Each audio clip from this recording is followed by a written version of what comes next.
సామాజిక సాధికార బస్సు యాత్ర అంటూ వైసీపీ మొదలుపెట్టిన తర్వాత నిన్న మొదలుపెట్టిన తర్వాత జనాలు లేక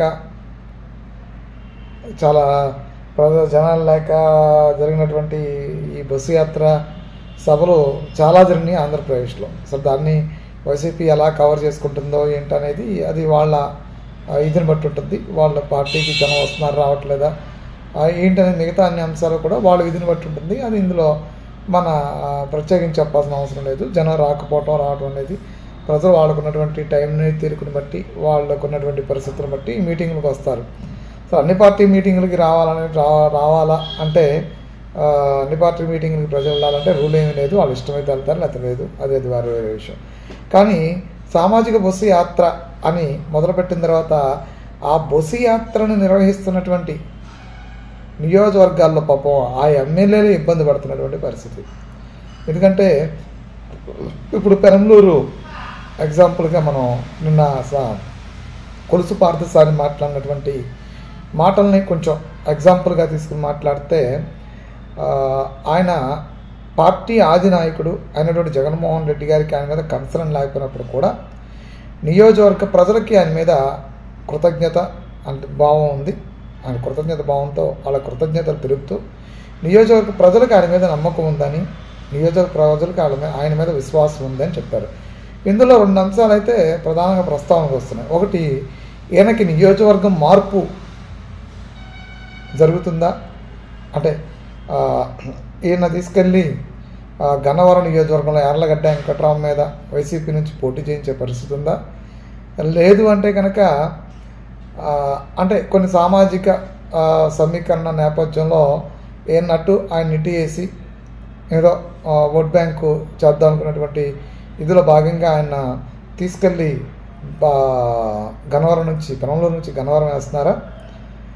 లేదు అంటే కనుక అసలు గతంలో ఈయనకి మంత్రి పదవి ఇవ్వకపోవటం, గుర్తించకపోవటాన్ని మనసులో పెట్టుకుని ఆయనే చివరి ఎన్నికలుగా దీన్ని భావిస్తున్నారా? పోటీ చేయను అని చెప్పని ఉద్దేశంతో ఆయన ఉన్నాడా? అందుకని ఇక చివరి వేదిక ఇంకెలాగో పోటీ చేయడు కాబట్టి ప్రజలకి ఏం చెప్పేటువంటి సందర్భం ఇంకెప్పుడైనా వస్తుందంటే ఈ వేదిక ఓపెన్గా చెప్పాలి కాబట్టి ఇక ఈ వేదికే చివరి వేదిక అనుకుని ఆయన మనసులో ఉన్నది మాట్లాడా? లేదు అంటే కనుక ఇంకో అంశం ఏంటంటే ఈయనకి అసలు సీటే ఇవ్వట్లేదా అనేది ఈ మూడు అంశాల నేపథ్యంలో ఏ అంశంతో పాపం ఆయన ఆవేదనని బాధని వెళ్ళగక్కాడనే దాని మీద పెద్ద ఎత్తున చర్చ నడుస్తుంది. అంటే ఈయనొక్కడే కాదు, సామాజిక సాధికార యాత్ర న్యాయయాత్ర ఏదైతే ఉందో అందులో సామాజిక సాధికార న్యాయయాత్రలో ఆ న్యాయయాత్రలో భాగంగానే సామాజికంగా చేయాల్సినటువంటి అన్యాయం కూడా ఆ బస్సు యాత్ర ద్వారానే జరుగుతుందని తెలుస్తుంది. ఎందుకంటే ఇప్పటికే ఎస్సీలకి బీసీలకి పెద్ద ఎత్తున నష్టం జరుగుతుందనేది కొంతవరకు తెలుస్తున్నటువంటి పరిస్థితి. దాన్ని పర్టికులర్గా చెప్పడం అవసరం లేదు, సీట్ల విషయంలో కావచ్చు. ఎందుకంటే ఎస్సీలు బీసీలు అందరూ బయట గేటుగా కాపలా కాస్తుంటే లోపల పెద్దలు జగన్మోహన్ రెడ్డి గారి కమిటీ అందరూ కూడా లోపల కూర్చుని టిక్కెట్లు ఎవరికి పంపిణీ చేయాలనే దాని మీద చర్చ నడుపుతున్నారంటే దాని మీద చర్చ నడుస్తుంది. ఇదే సోషల్ మీడియాలో నడుస్తున్నటువంటి చర్చ ఇది. దీని మీద ఇలా నడుస్తూ ఉన్నటువంటి పరిస్థితి. చేస్తున్నారు జగన్మోహన్ రెడ్డి గారు ఇలా చేస్తున్నారు, ఎస్సీలు బీసీలకు అన్యాయం చేస్తున్నారు అని.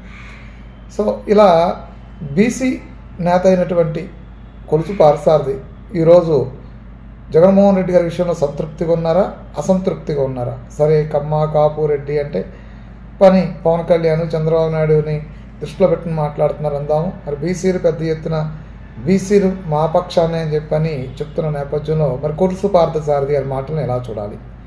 ఆయన పోటీ చేయక ఉద్దేశంతో ఆ మాటలు మాట్లాడా? ఎందుకంటే పోటీ చేసి ఓడిపోవటం అనేది తెలుసుకుని ఆయన పోటీ చేయొద్దనుకుని పక్కెళ్ళిపోతూ ఆయన మనసులో ఉన్న బాధని చెప్పి వెళ్ళారా? లేదంటే టికెట్ ఇవ్వం అని చెప్పాను ఆయన్ని వల్లభనేని వంశీని ఇక్కడ పెరంబలూరు నుంచి పోటీ చేయించాలనే ఉద్దేశంతో గన్నవరం కొత్త వాళ్ళకి ఇచ్చేటువంటి ఉద్దేశంలో ఈయన పక్కకు తప్పించే ఉద్దేశంలో ఆయన గోడిని చివరిగా చెప్పుకెళ్ళారు. ఎందుకంటే సామాజిక సాధికార బస్సు యాత్ర అని చెప్పని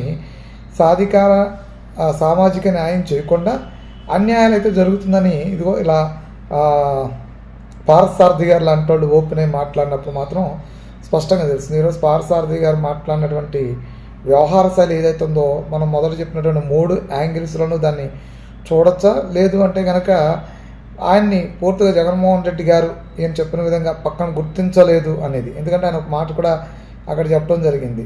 ఎందుకంటే నేను నామినేషన్ వేసిన ప్రతిసారి కూడా సారథి ఓడిపోతున్నాడు అనే ప్రచారం నడిచేది, దాన్ని చెక్ పెడుతూ నేను గెలిచాను అని. మరి జగన్మోహన్ రెడ్డి గారు సారథి ఓడిపోతున్నాడు అనే ప్రచారంలోనే ఆయన చెక్ పెట్టేశాడా అనే అంశాన్ని కూడా మనం గుర్తించాల్సిన అవసరం ఉంది. ఇక తర్వాత ఏంటి అనేది తెలుస్తుంది.